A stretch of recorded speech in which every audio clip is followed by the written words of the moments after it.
I'm back. This is Chandler for Melda Production, and today I'm going to show you how you can improve the feel of your amps in MTurboAmp by using some of the compression settings.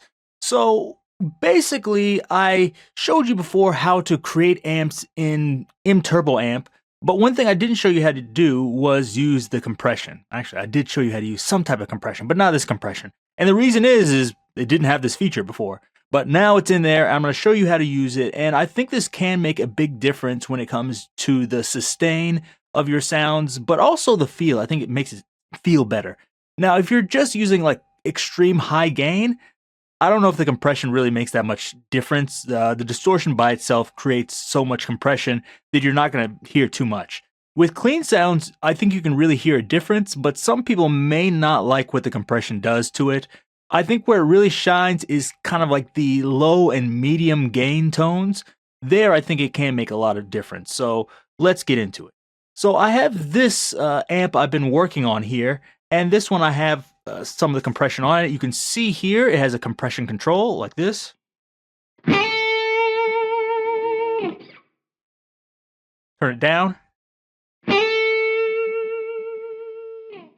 Hopefully you can hear like a big difference in what that sounds like. I'll do it on the chord also. And then all the way up.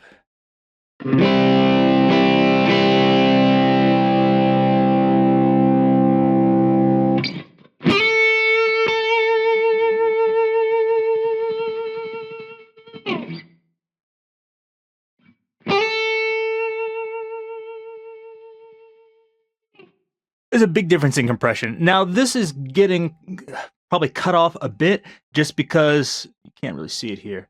I have M Dynamics on here. This is not doing compression, though. This is just a gate, and that's because if I turn it off, you hear that nasty sound from there. That's coming from my pickups and being too close to my computer. So I don't want that. So what we're going to do is just have the gate on. It's not doing any compression, though, so don't worry about that. Also, I'll show you some other stuff here. I have MTurboAmp. It's going into M cabinet here. This is IR I've been working on. It's not released, but I have it. I have M tuner. I apologize. I'm using really old strings on my guitar, so apology there. And then I just have M Turbo Reverb, just a little bit on there. Okay, so let's get into it. This is the sound. I have this compression control, but you're thinking like, okay, like what exactly are you doing? There's actually a lot of different ways you can do compression in here, so I'm going to show you how I do it in the way I think sounds the best, or the most useful at least. So we're going to go to B. It's the exact same thing, but you see there's no compression control. So what we're going to do is just open this. You can put compression anywhere in the chain. I like to put it at the first stage. If you put it at the last stage and you have distortion, it's already compressed, so you're probably not going to hear a lot of difference.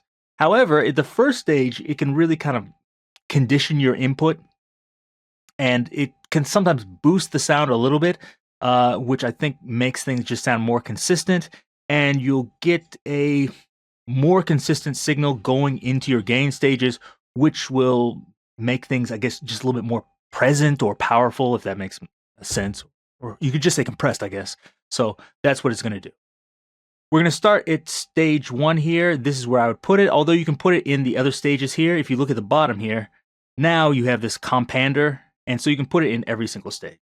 But we're going to do this here. What I want to do is first just look at the settings here.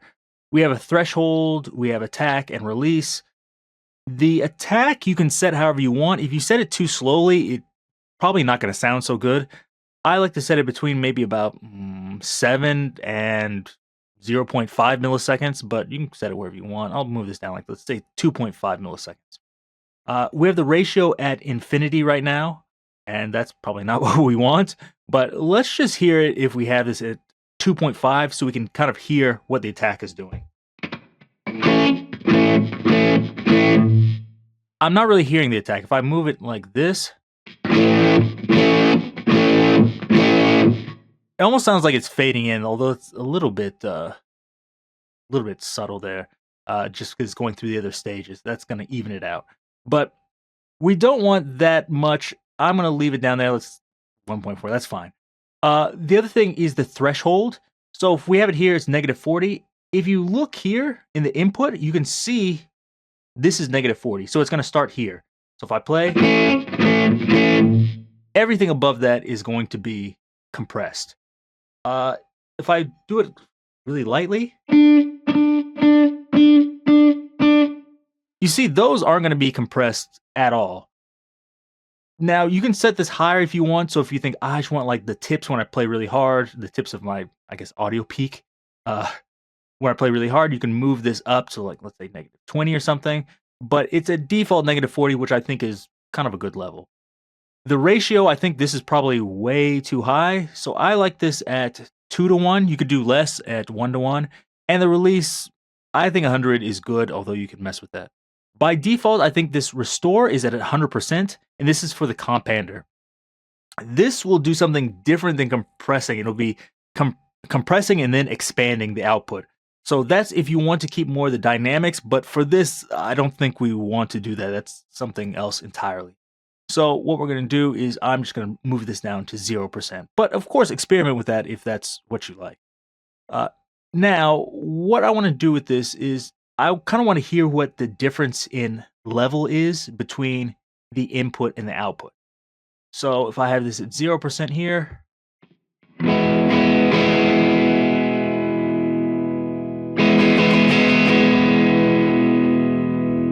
so I have negative 3.35. If I have this all the way up, let's see what it is.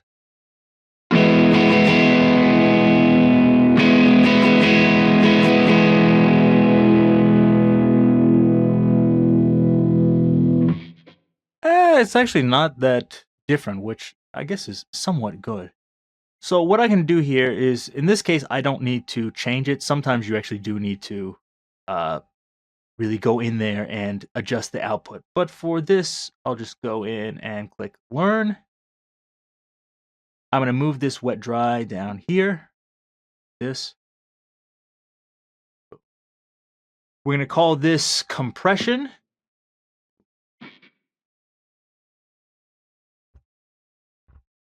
And we do want to make sure, we'll put it in the same row, but I want to make sure it's in the same group. So I believe this is advanced settings. So we're just going to copy and paste this. If you don't, it's going to look really weird on the GUI, which we don't want. Here we go. And now if we look up front, you should see compression. Unfortunately, this is looking like a knob, and we want it to look like a slider. So to do that and open this up on the easy screen, just click Control, Alt, and Shift on Windows, and it'll open this up. And we're going to change this from editor mode normal to, I believe, is it button? Yeah, there we go. Cool.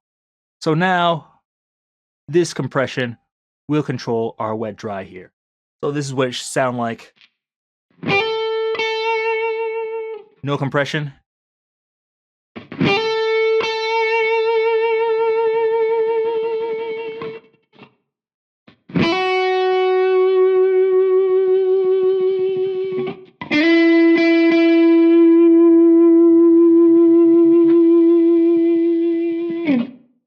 So here you're getting a lot more sustain there.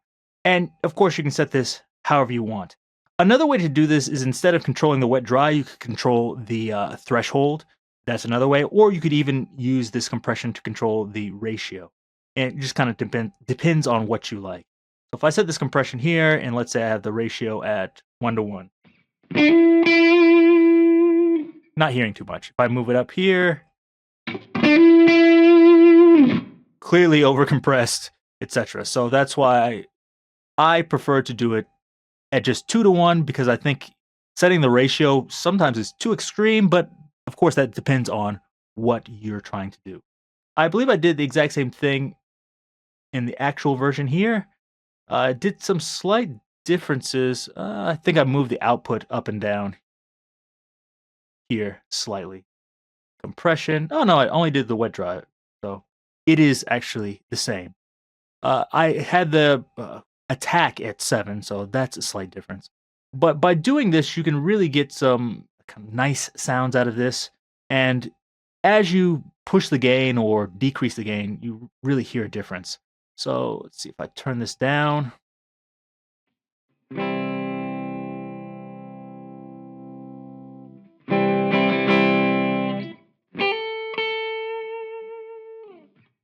And if I turn the compression up,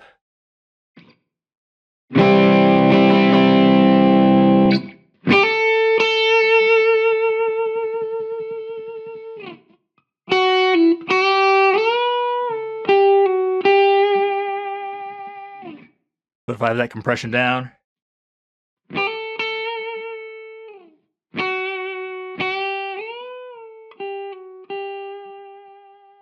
you can hear how much softer it is, and it lacks no power. And that compression even almost creates a little bit of drive, although it's still clean enough that you can hear everything. So, do this.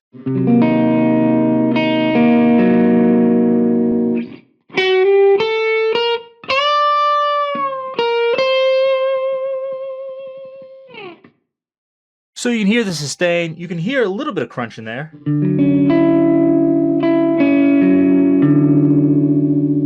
That's why I say this is good for those medium gain sounds. So even if I have a clean sound like that,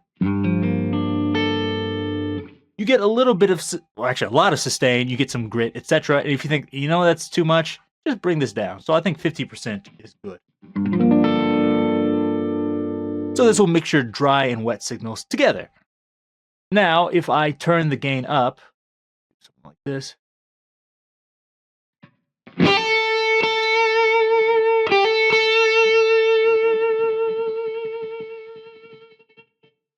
That's nice, but that's already distorted tone. I don't have any compression on it, but if I move the compression all the way up, it sounds like this. Yeah, I'm sorry, that's being cut off by the gate. I'll turn the gate off for a second, but as you notice, with no gate on, a little bit of noise, compression, a lot of noise. So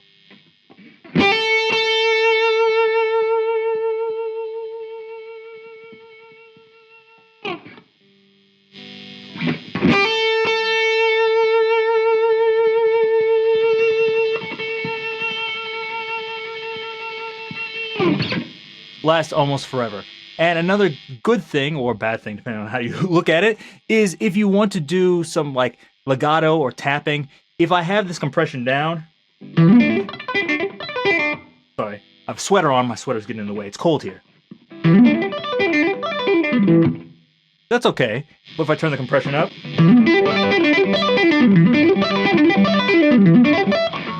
should play that cleaner, but you get the idea. So by doing that, it becomes a little bit easier to play, and some of the notes that maybe are not as loud or things that are sometimes too dynamic, they become easier to hear. And I think that really has a difference when you play, because sometimes if you don't have that compression, you might be hitting something and it causes you to try to hit things or play things louder than you should just to make them heard. Whereas if you have this compression on there, it makes it feel better, and sometimes that makes a difference in your playing. So if that's what you want to do, this is a way to do it. Get rid of all that noise. Sorry about that. So hopefully this gave you some ideas on how you can create your own amp sounds. For this one, as I said, for both of these, I put these in the first slot here, stage 1. But of course you can put this in stage 2, 3, 4, 5, 6.